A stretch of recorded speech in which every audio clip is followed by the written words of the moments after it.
रोहिणी उसे खाने के लिए देती है, तब वो खाने को हाथ लगाता है, तब वो प्लेट पूरे सोने की बन जाती है और पूरी थाली भी सोने की बन जाती है। अरे अरे, ये क्या हुआ? ये खाना अचानक सोने में कैसे बदल गया? फिर लल्लू लाल दुखी होकर अपनी सारी कहानी अपनी पत्नी को बताने लगता है। अजी, तुमने ये क्या नई मुसीबत मोल ले ली? अब क्या होगा? अब तो तुम किसी भी चीज को छू भी नहीं सकते। अब मेरा क्या होगा? अरे भाग्यवान, तुम रोती क्यों? भगवान, मैं कल सुबह ही उस जिन के पास जाऊंगा और ये वरदान वापस मांग लूंगा। तुम दुखी मत हो भाग्यवान। इतना कहते कहते उसने अपनी पत्नी को भी गलती से छू लिया। तब उसकी पत्नी भी सोने में बदल जाती है। हे भगवान, ये क्या हो गया मुझसे? ये क्या अनर्थ हो गया भगवान, ये मुझसे? नहीं नहीं, मैं अभी उस जिन के पास जाता हूँ और ये वरदान वापस दे दूंगा उसे। लल्लू लाल जल्दी से जिन के पास जाता है। नहीं मेरे आका, मैं ये वरदान वापस नहीं ले सकता हूँ। यदि कोई तुम्हारी दूसरी ख्वाहिश है तो तुम वो बता सकते हो। नहीं नहीं जिन, मेरी और कोई दूसरी ख्वाहिश नहीं है। इतना सुनते ही जिन वहाँ से गायब हो जाता है और तभी लल्लू लाल वहीं पर बैठकर रोने लगता है। तभी लल्लू लाल की नज़र उस बोतल पे पड़ती है जिसमें वह जिन रहता था। अरे, इसमें तो पर्ची है। मैंने तो ये पर्ची पढ़ी ही नहीं थी। चलो चलो, मैं ये पर्ची पढ़ लेता हूँ।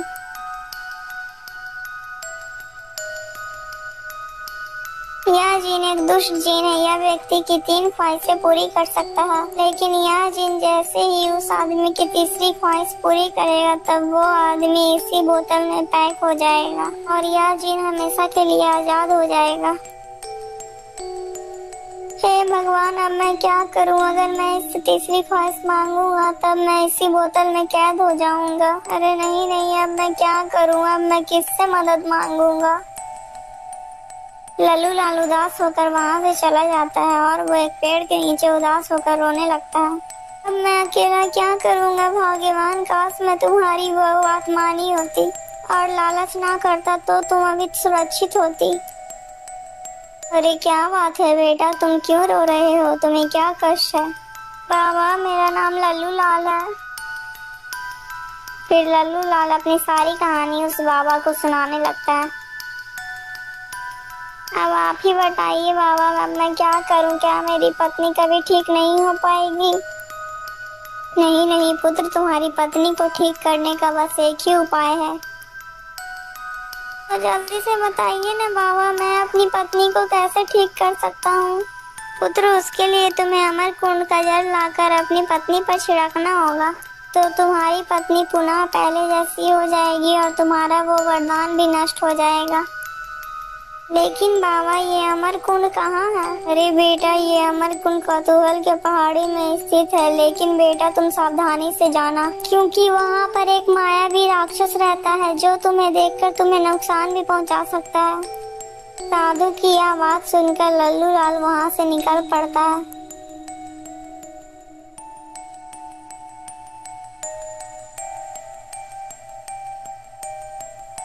मिट्ठू, मैं अमर कुंड से जल लाने के लिए जा रहा हूँ। तुम अपनी मालकिन का ध्यान रखना। नहीं नहीं मालिक, मैं भी तुम्हारे साथ चलूंगा। क्या पता मैं भी तुम्हारे कोई काम आ जाऊं, क्योंकि किसी महापुरुष ने कहा है एक से भले 2 होते हैं। तो ठीक है मिट्ठू, तो तुम भी मेरे साथ ही चलो। लल्लू लाल जल्दी से एक खाली बोतल उठाता है और वहाँ से निकल पड़ते हैं दोनों।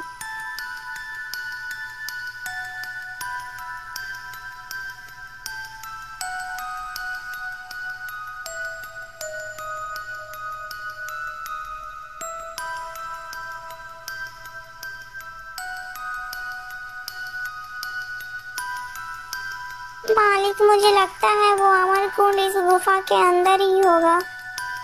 हाँ हाँ मिट्ठू, तुम ठीक कहते हो। चलो अब जल्दी से इस गुफा के अंदर चलते हैं।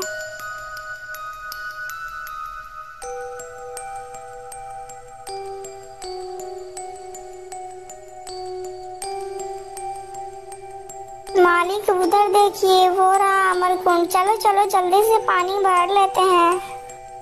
नहीं नहीं मिठू, अमरकुंड के पास जाने से पहले हमें एक बार अच्छे से देख लेना चाहिए, क्योंकि यहाँ पर एक राक्षस भी रहता है।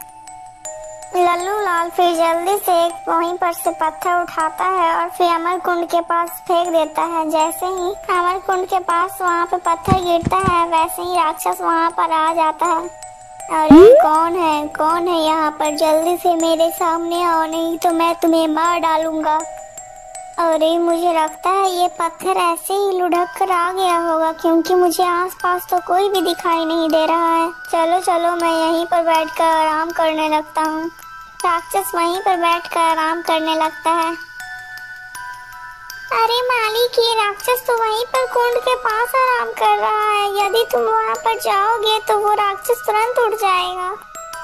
हाँ मिट्टू, तो फिर हम जल कैसे लाएंगे? मालिक तुम यहीं पर रुको, मैं अभी उड़ता हुआ जाता हूँ और अपने चोंच में पानी भर कर ले आता हूँ। मिट्टू जल्दी से जाता है और उस तालाब में से पानी ले आता है और फिर वो लल्लू लाल के पास पहुँच जाता है।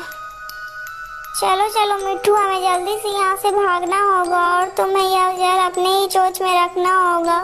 यदि गलती से मैंने इस पानी को छू लिया तो यह पानी भी सोना बन जाएगा, इसीलिए यह जल तुम्हें ही अपनी मालकिन पर डालना होगा। मिट्टू दोनों जल्दी ही वापस अपने घर पहुँच जाते हैं।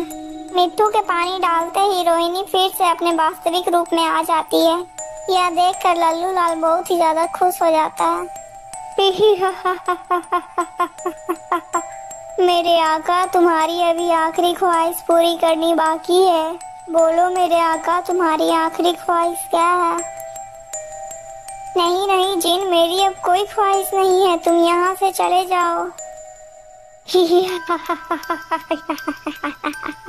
नहीं मेरे आका, तुम्हें तो मुझसे अपनी आखिरी ख्वाहिश पूरी करवानी ही होगी, नहीं तो मैं तुम्हें मार डालूंगा।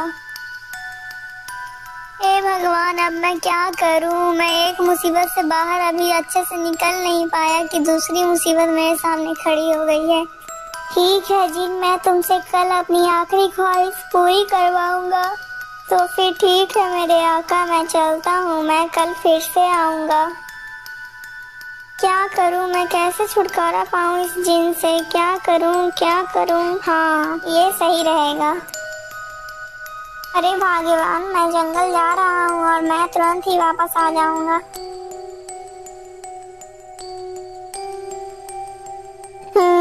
मेरे हिसाब से यही बांस ठीक रहेगा। चलो मैं इस बांस को जल्दी से काट लेता हूँ। लल्लू लाल जल्दी से उस बांस को काटता है और वो उसे अपने घर लेकर चला जाता है और वो उसे अपने घर के आगे एक गड्ढा खोदकर उस बांस को वहीं पर लगा देता है।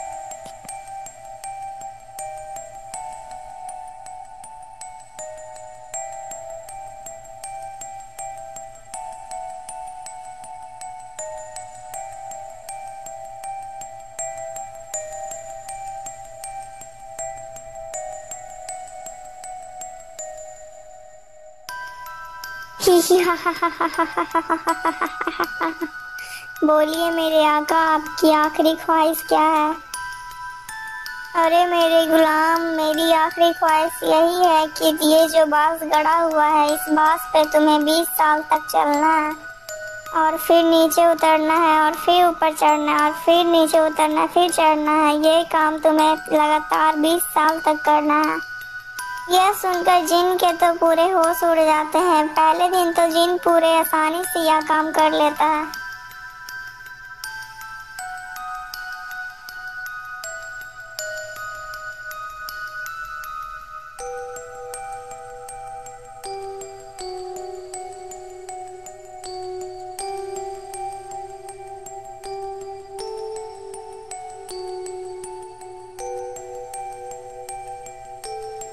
अरे बाप रे बाप, चढ़ते चढ़ते तो मेरी कमर ही टूट गई। अब और मुझसे नहीं चढ़ा जाएगा। अगर और मैं चढ़ूंगा तो मेरी जान ही निकल जाएगी।